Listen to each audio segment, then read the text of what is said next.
Welcome back to the DSR channel, and this is the very last day of week 8. And I'm doing a build on Pippin. Hallie requested Merry and Pippin from Lord of the Rings, and I did Merry a few days ago, Pippin's today, so they'll be complete. There you go, Hallie. And what a great way to end week 8. This is the last day, 419 subscribers. That feels awesome to me. Only eight weeks into this, and I've never done anything like this before, so great. I had a big stretch goal of getting to 500, but that's okay. I probably need a break from this anyway. Maybe only make a few videos, but who am I kidding? I love D&D. I'll probably still do a video, like 5 or 6 videos next week anyway. So it's whatever. All right, Pippin or Peregrine Took. He has another really interesting character. I think they did a great job, or J.R. Tolkien did a great job with creating these characters that were interesting, that had a character development, an interesting character arc, or at least everybody but Frodo. I just don't enjoy Frodo, but everybody else I really enjoy. And Peregrine's another one where, he very much starts off as this goofy character. He's very funny. He's great comedy relief.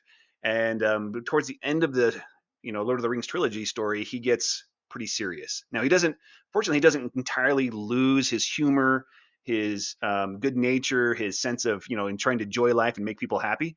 But he learns that there are difficult things in life. There are dark things. He learns about death and madness and consequences. And so it really balances him out as a character. And he ends up being this very well-rounded, interesting character by the time he's done. Starts off as like like I said, a goof off, stealing carrots and potatoes and things like that, and ends up as a warrior. All right, and we are making Skirmisher builds because I'm working on the Skirmisher videos, and I wanted to create a series of builds that I can do all the DPR calculations for these characters and walk you through with a video the character. And then when I go do the recap and comparison of all of them together, I don't have to try to cover all the builds in that video, make that video shorter, okay? So we're gonna make him a Valor Bard Skirmisher. All right, so here is basically the whole build to level 4.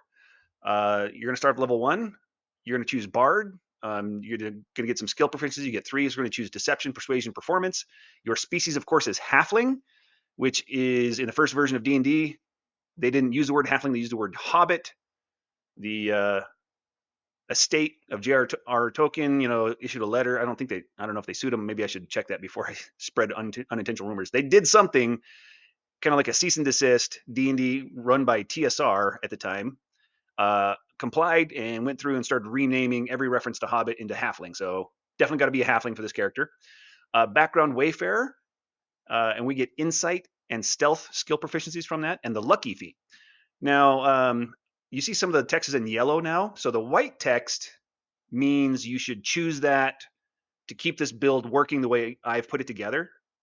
You don't have to, right? If you know what you're doing and you feel comfortable swapping things out, go ahead, have fun. But if you kind of want to just follow what I did for the important combat bits of the build and the other roles, then you'll want to keep all the white text as is. Yellow text simply means that that's not critical to the build. You can swap it out for something else. So yeah, you can swap out your background. You really just want to make sure you get one that gives dexterity and charisma as your options. And you want to get Insight or one of the skills that we chose from Bard. So make sure you get a background, and you only get 3 skills from Bard, so make sure you choose a background that gives you at least one of Deception, Persuasion, Performance, or Insight. And the Lucky feat, I think that's very core to this character, right? Pippin especially avoids so many, getting hurt so many times, or getting hurt less than he should have, or gets a lucky hit. Like luck is a fundamental feature of this character. That's how he survives, right? And that's how he, a big way he contributes too. Okay, so I think that one's important, but that's more of a flavor thing. It's not really important for the build, DPR. So if you want to choose another background that doesn't give you lucky, that's fine. Don't worry about it. Okay, we're going to go with an 8 strength, 17 dexterity, 14 constitution, 8 wisdom, 8 intelligence, 10 wisdom, and 16 charisma. Strength, intelligence, and wisdom are yellow. That means you can swap that extra 2 points you have around to one of the others if you really like. But the charisma is important, the dexterity is important, the constitution is important. So you want those.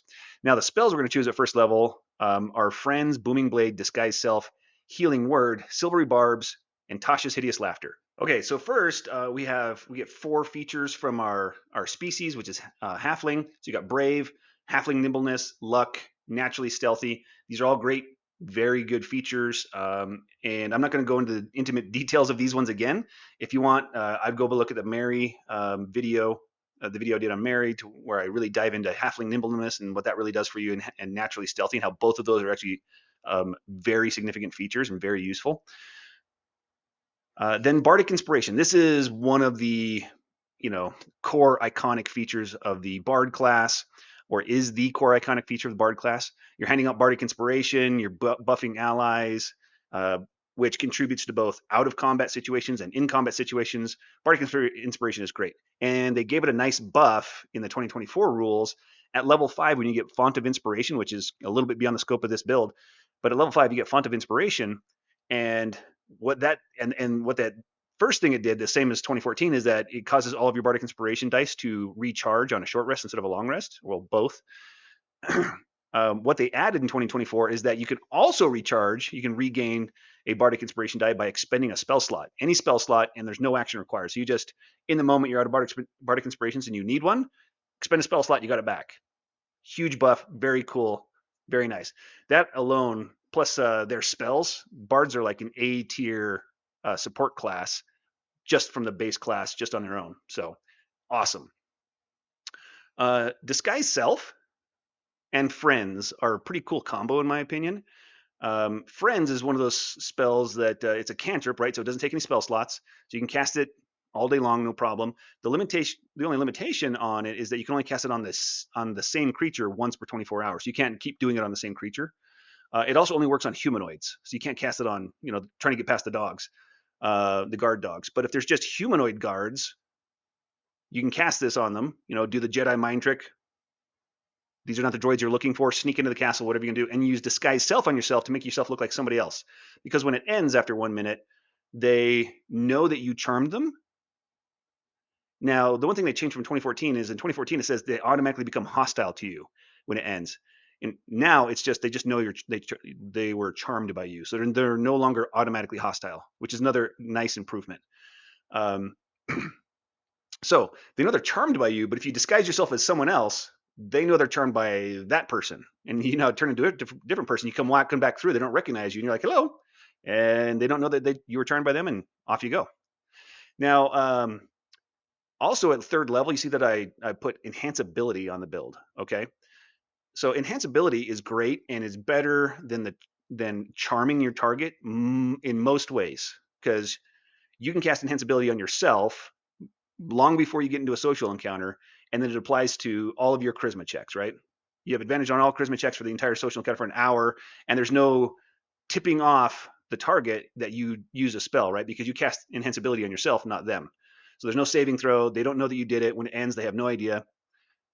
There's still an advantage to the charmed condition, though, caused by the friend's spell and the charmed person spell, which is, it says the charmer has advantage on any ability check to interact with you socially. Most ability checks in a social encounter are charisma based. So that'd be the same as enhanceability, but not all of them, right? You got insight, which is wisdom based.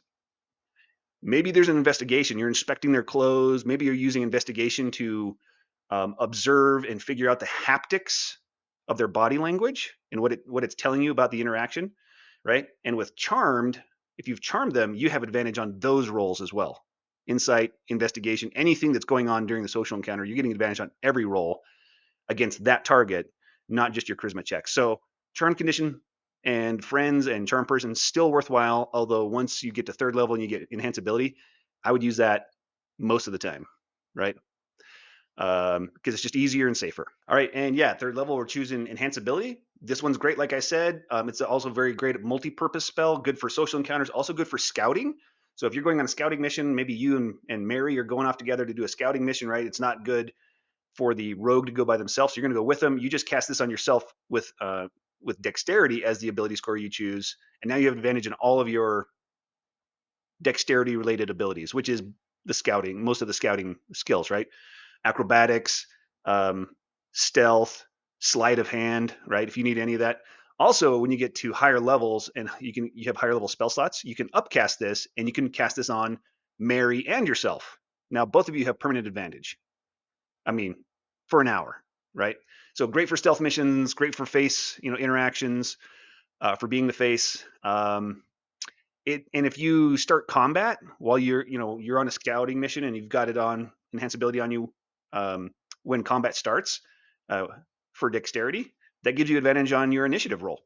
Don't forget that either, right? So still contributes to combat a little bit. I wouldn't cast this on myself just because combat was coming up. Like a second level spell slot at this level is too expensive for that. But if you already have it on, write it out, start of combat, and then once you get into combat, switch to a different spell. Kinetic Jaunt is our primary skirmisher spell and feature. Okay, so we're going to use this as this is what's going to allow us to run into combat, stab, and get out. Okay, it also increases our movement speed, which is great. We don't provoke the opportunity attacks, like I said. That's what we need, and it allows us to move through creature spaces, which we already have half of that with our halfling halfling nimbleness is what it's called, right? So with halfling nimbleness, we can move through creature spaces if they're at least one size larger than us. With kinetic jaunt going, we can move through creature spaces even if they're the same size as we are. So now we can just move through any creature space. Great. So out of combat, we're going to be like an A plus at the face roll. We're going to be an A at the scouting roll, and that's with enhance ability going. That gives us the advantage for a whole hour, and that's what gets us to A. We've also got halfling luck, which ensures that we're not really, we can't roll natural ones, or it's very, very rare to roll natural ones. We have a lucky feat. If we happen to have to roll an ability check that's important and we don't have enhance ability for that ability score, yep, we've got lucky if we need to. We've also got bardic inspiration, which is great because you're going on like a stealth mission with Mary. You cast or put bardic inspiration on him. Now he's got these bonuses that are going to help him out of combat, in combat. That's awesome. Spells that we're using out of combat, friends, the charm person spell, and enhance ability. All three of those are great in different situations. Maybe you actually combine enhance ability and charm person because charm person doesn't take concentration.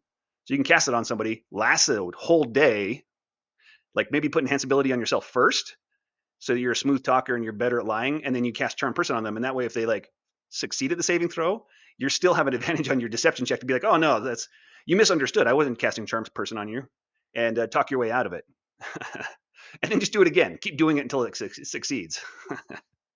If I was a DM, I think I'd allow that. You're burning a spell slot every time you do it. So yeah, I would definitely allow that. Key combat features. Okay, primarily we're taking the attack action with a scimitar. We're going to use kinetic jaunt on the first round of combat as our bonus action. Then we're just leveraging halfling luck whenever we roll a 1. Use the lucky feat. If you haven't already spent it, spend it on your attacks. Your first attack, just spend it on as many attacks. Make sure it's always your attack with your primary weapon and not your offhand, because that one will do more damage. We're using bardic inspiration to buff our allies.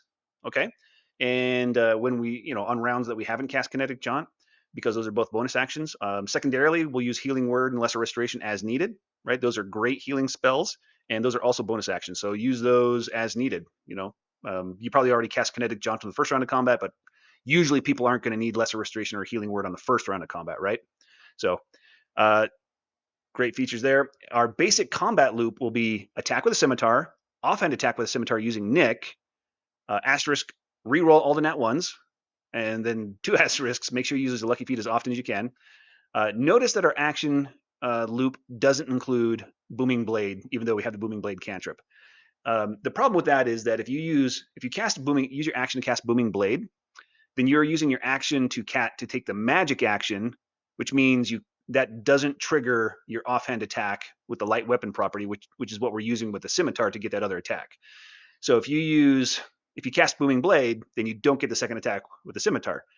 And the problem with that is below level 5, Booming Blade doesn't even add any damage on the initial hit. It's only if they move after you hit them, which frankly doesn't trigger very often. So it's just better off for us to fight this way. We're going to do more damage this way than we would if we tried to use a Booming Blade. Now, right at level 5, Booming Blade finally scales up, and it's going to do 1d8 damage on that first hit. Right at level 5, it might make sense to just cast, if you want, Booming Blade instead. You'll do slightly more damage if you just cast Booming Blade and don't have a second attack.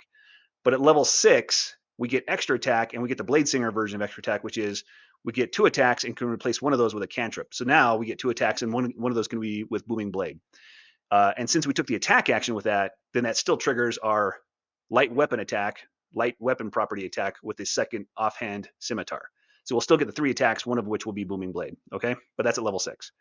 Our bonus action, like I said, will be Kinetic Jaunt on the first round of combat. After that, use Bardic Inspiration or Healing Word or Lesser Restoration, whichever makes the most sense in the situation.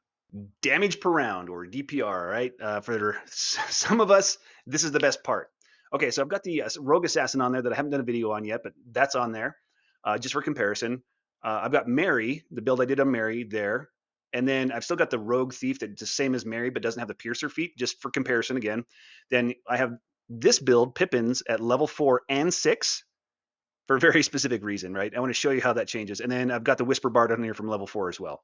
Okay, so if you look at the DPR numbers in that very last column for all of these, you can see that Pippin at level 4 is coming in at 7.83, which is well below the range you want to be.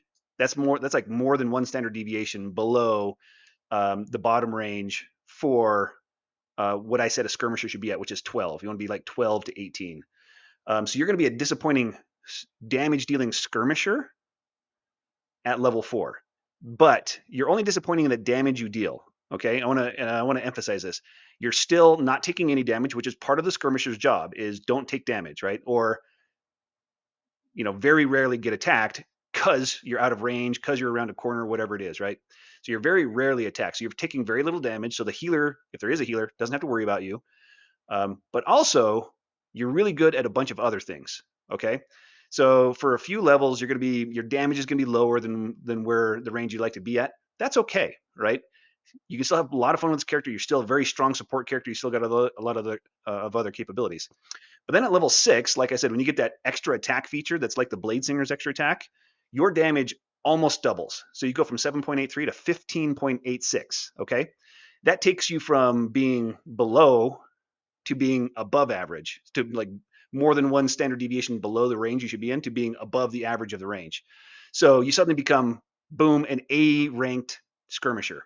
Okay, so I've gone and ranked this character Pippin at a bunch of levels just to show how this character develops in the different roles over their progression. So right at level 4, yes, you're disappointing as a skirmisher just because your damage is low, but look at that. You're still an A ranked controller, a B ranked healer, an A ranked support, A ranked scout, A ranked face, right? You're really good at a lot of roles. Your damage is just a little low, okay? But pretty quick, level 6, you're at A. You jump all the way up to A. And then you still are really good at all those other roles. I think at level 8 and 9, you fall behind the other skirmishers or marshals who are dealing damage, and you go down to B. But once you hit level 10 and you can start taking magical secrets, if you pick up, I would recommend Shadowblade. I think it's better than Conjure Minor Elementals. If you look at the numbers, I think Shadowblade is better. And by the numbers, I also mean the casting time. Shadowblade is a bonus action. Conjure Minor Elementals is a full action. So if you're having 3 combats in a long rest, 3 rounds each, you are spending 1 round out of every combat, or 1/3 of all the combat time, not dealing damage because you just cast Conjure Minor Elementals. So you lose 1/3 of your damage by casting that. And then it's only better than Shadowblade if you cast it at least 6th level. Shadowblade is equal at levels 4 and 5. And then, yes, Conjure Minor Elementals is better at level 6 and higher. Now, that might be a little different depending on the magic item you have, because Conjure Minor Elementals will add damage just to a really great magic item, whereas Shadowblade, you can't use a really great magic item. You're using the Shadowblade instead. But most of the time, Shadowblade's probably better because it's a bonus action. So round 1, you just bonus action Shadowblade, attack with that. You don't lose any attacks. And then at level 10, I would also get Shield. And at this point, I would no longer be using Kinetic Jaunt. I would use Shadowblade as my concentration and then just run away, risk it for the biscuit, like I said, provoke the opportunity attack. And if you get hit, Shield to block it. Okay. So you're back to being an A-ranked skirmisher. And then you're using magical secrets. By level 16, you've taken like Fireball and a bunch of other great blaster spells. Now you're an A-ranked blaster too, and your range damage is scaling up, and you could be using other spells with your range damage. So you're by level 20, you're a B-ranked ranged damage dealer as well, ranged single target damage dealer. So you're all of these things at the same time, right? With one build, you're an A on more than half of all the roles. So yeah, well-rounded. like it's more than well-rounded. This is a character that's good at many things, right? So that's why the bard is always like ranked so highly on by so many people, is that you have this ability to be good at a lot of things, like really good at a lot of things, because of these features you have. So great character. My final thought on this character is to be careful about making this a joke character, okay, versus a character who makes jokes, okay. Peregrine was very much a character who made jokes, but he wasn't a joke character, right? A joke character is one that completely subverts the theme, the flavor of everything that's going on, the setting, the scenery. It would be like putting Ren and Stimpy in the middle of the Lord of the Rings movie. Okay, that is a joke character. Okay, Peregrine and Mary were not joke characters. They very much fit in. They were very much part of the world. They were just characters in the world who made jokes. All right, Han Solo is another good example of a very good character who makes jokes. Right, he jokes around. He likes to be lighthearted, but he is not a joke character who's ruining the whole experience. Right, if you put Ren and Stimpy in Lord of the Rings, you would have ruined Lord of the Rings. Right, um, and if you're doing that, you are ruining the experience for everybody else you're playing with, the other players and the DM, unless you talk with everyone first and everyone says, yes, all right, we're all going to do a joke characters this time. This is going to be an appropriate adventure for that, or campaign or whatever. If you haven't had that conversation, have that conversation before you make a joke character. Otherwise, do not make a joke character. Play Peregrine as a real character who just jokes around a lot. Okay, it's a big difference between those two things. One of those is fun to play with. The other one ruins the experience for the rest of these people. And if you don't have other people, you don't play D&D. So, all right, it's in your own best interest to do it. All right, thanks for watching. Hope to see you next time. Have a great day.